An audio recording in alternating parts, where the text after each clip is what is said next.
Yo, what is up, guys? This is the Grim Reminder 09 here, giving you another showdown. Well, kind of a wife, well, not really a wife battle, but it's a showdown live battle. This is the replay post commentary. The original video was already posted on my buddy's channel, Squire, who is a really good YouTuber. He's currently right now. He just recently hit 100 subscribers. So that's a really big accomplishment, especially since starting out.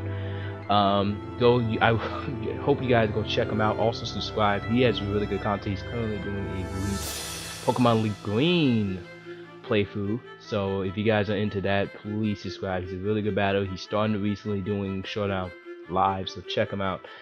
This is the battle that we have early on today. He already posted his side. I'm about to post my perspective of the battle. So early on, he did post a team build about it, but I didn't build this team to counter team. I honestly built this team just to try out Moltres, and it was pretty effective in this battle. But I saved when I tried it, like probably because I probably did it in the UU suspect testing. I didn't try the actual tier but I feel like this team has a huge problem, so I had to keep looking down like lower tiers. So I had to pick up Gaston. Main reason I got Gaston is because it covers me from other Entei, Darmanitan, Rotom, other electric types, which you can see right here. He has a Rotom Heat. That was probably one of the biggest problems, because it's like if he kills my Gaston, then Rotom literally can honestly do an Entei. He can honestly do what he wants. And you can pretty much see that his team is pretty tough. I can't really spam Scald a lot when he has that Vaporeon. Moltres does have some complications. I mean, it could still take on, but the Vaporeon was still a big problem. Swine doesn't really properly take on his Aggron very well, even though his Mega Aggron still doesn't take it. And I don't have Stone Edge just to do with Rotom, so he has a really pretty solid team. His team is pretty hard to take down. It wasn't easy. Like, well, without further ado, let's start. You'll see what I mean. So right off the back, he leads off with the Rotom, which is honestly a great lead. I lit off the Gaston because I knew he may lead off the Rotom or something close like that. Does go for the T-Wave just in case if I switch, but I stay and go for the Toxic because I just want to poison, because I knew the Rotom cannot definitely touch me. Now here was an interesting play. I have a feeling he may switch out this turn, so I decided I'm going to go for the Toxic again just for the switch in. Just in case he switches out to like his Vaporeon, which I hope he did, but he didn't. He switches out into the Ribbons, which, I mean, it's not bad. I did poison him, but it doesn't really help because I really want to get rid of that Vaporeon. My goal is I really want to get rid of that Vaporeon. It's like a spam Scald. So I hard switch out into my Entei because Choice Specs Hyper Voice does a crap ton of damage. As you can see, even though I'm a fire type, it still does over half my health. So that's just shown how scary Sylveon is in UU now. Like, Sylveon is just dominant. He stayed in for some reason, and it allows me to get an easy kill. I was actually shocked that he stayed in. I thought he was going to switch out either to the Vaporeon. The main goal was trying to get a burn off this thing. He hard switched out into the Rotom, which I immediately went for the Stone Edge because I knew that this definitely is going to kill Rotom regardless of any kind of variant. Stone Edge, Life Force Stone Edge is still pretty strong. It's not banded, but it's still pretty powerful. Now, he does go out into the Crocodilla, which is, of course, his defensive Crocodilla. I stayed in because I just want to burn something. At this point, I have no need for my Entei. Entei doesn't have priority, so there's no point of trying to keep it alive. It would be nice to use against the Aggron, but I just decided I don't need this anymore. I still have my Moltres. And I only stayed in just trying to burn this Crocodile, which he took the smart player going for the knockoff. And it doesn't even matter, really. Any moves he's done at this point would definitely kill my Entei, so he took the opportunity to take out the kill. So I decided to hard switch out into my Mandibuzz and go for the default because I knew for a fact that it doesn't matter. He stayed in, which my surprise, and went for the knockoff just to knock, which was honestly a good play on his part because this makes it less worried on his Aggron and his Haxorus, so don't have to worry about Mandibuzz Rocky. So that was a very smart play by Square. He does hard switch immediately out into the Aggron. Very good switching. I do go for the taunt just in case if he does have like T-Wave or any other kind of like hazardous moves. He does go for the Mega Evolution, and does go for the heavy slam, which of course I go for the roost trying to get as much HP just to see how much this aggron can really do, and then he just goes straight for the heavy slam. He does get a critical hit, which shown that it would have done maybe around 40 or 30% damage by the looks of it. But I decided to switch out because there's no point, because my Mana Buzz foul play is definitely not doing nothing to a huge, very defensive Mega Aggron. Sorry for the lag. He does go for the heavy slam again still. He does get another crit, which shows. So switch out the gas with the smart played.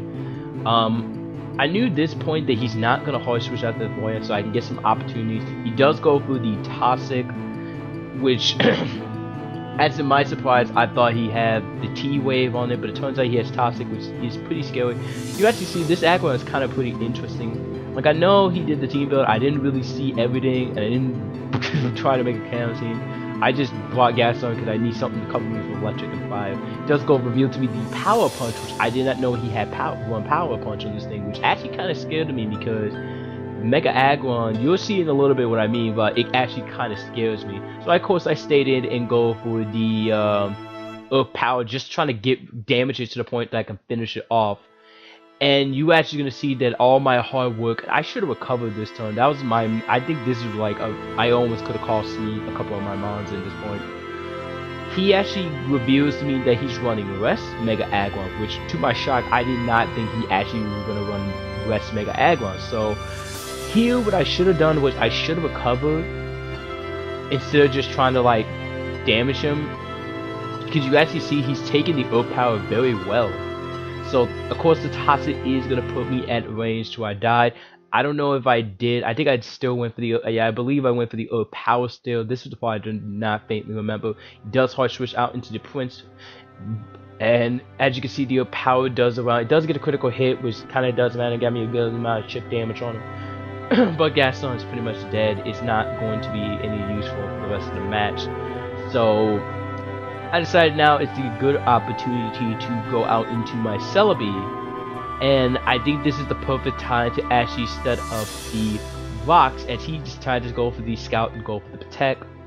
I immediately said I just thought that was a really kind of safe safe play for me, because getting up the late game rocks really is going to benefit me. I mean, with the Carmine, it didn't matter if he did have Ice Beam. He did reveal the Ice Beam. But because the fact that I don't think he knew that I was actually running a special defensive Celebi, so an Ice Beam would have definitely, it was shown that he most likely running some more special attack investment, as he immediately went straight for Ice Beam, as he did 26 damage, so that means it would have done like 30, close to 30 or low 30, which means Ice Beam would have been a really good damage. But I do finish off with the Energy Ball, which does matter. Now here comes the Haxor. This is where this Haxor is actually proven to be a huge problem, because he actually ran some very interesting investment, which I may actually want to run that in the future. Let's see. So I go out to the Mana Buzz because I didn't want my Celebi to die just yet, just in case for the Crocodile, because a knockoff from Bulky Crocodile doesn't really OHKO my Celebi. So I go up with Mana Buzz, pretty much it's Death Fodder, because there's nothing really I can do. I didn't, like, Energy Ball is definitely not doing anything. I don't have any other moves that can touch him. I didn't have Side Shock, I didn't have Psychic, I had just run Calm Mind, Energy Ball, Recover, and Stealth Fox. Decided to go out into the Mammal Swine, and I immediately go for the Ice Shard, because I thought he was at low enough point where Ice Shard can finish him off, but I was totally mistaken, as he did live on like 63. That is ridiculous, man. Haxus has potential being bulky and does finish off my Mana Swine completely with the Drag Claw, but because he had 1 HP, he's at a very high position. So at this point, because the Life Orb recoil, if he wasn't Life Orb, then I would have been, I don't even know what's gonna happen. But so I let my Celebi get out of Death Fodder to pretty much get rid of his Haxorus, so Haxorus can pretty much kill herself. So pretty much the only way he could possibly win at this point is if I miss one of my moves, because the only moves I have on this Moltres is Fire Blast and Hurricane. And he did talk about in the comments, in the middle of the chat, he did say rocks matter. Rocks actually did matter, because this would have, if he would have got rid of Mana Buzz quicker and then got rocks up, that would have guaranteed kind of crippled me, and his Haxorus would guarantee sweep, because then Moltres really dislike rocks. But overall, it comes down, you obviously know, it comes down to his last mon, Agron is of course falling asleep, which means it gives me an opportunity. So even I miss, I have another opportunity to hit the fire blast. But GG, it was a very close game. Like, especially since I built the team recently. He played like he knew. He played like he was really good at UU. Like he had the matchup against me. I feel like my misplayed was, I don't know. I feel like this team still needs to be a little work on. I know I just beat it. We did have another match, the other match, but this match is honestly the best one because this one was a more closer game. So if you guys really want to see that other match, you just can go on Showdown and show it. I don't think I'm going to show it. But other than that, I feel like this team needs to be. I don't know. I'm still gonna refight this team though. But other than that, GG to him. Shout out to Squire. It was an awesome battle. Hope we do another one sometimes in the future like this.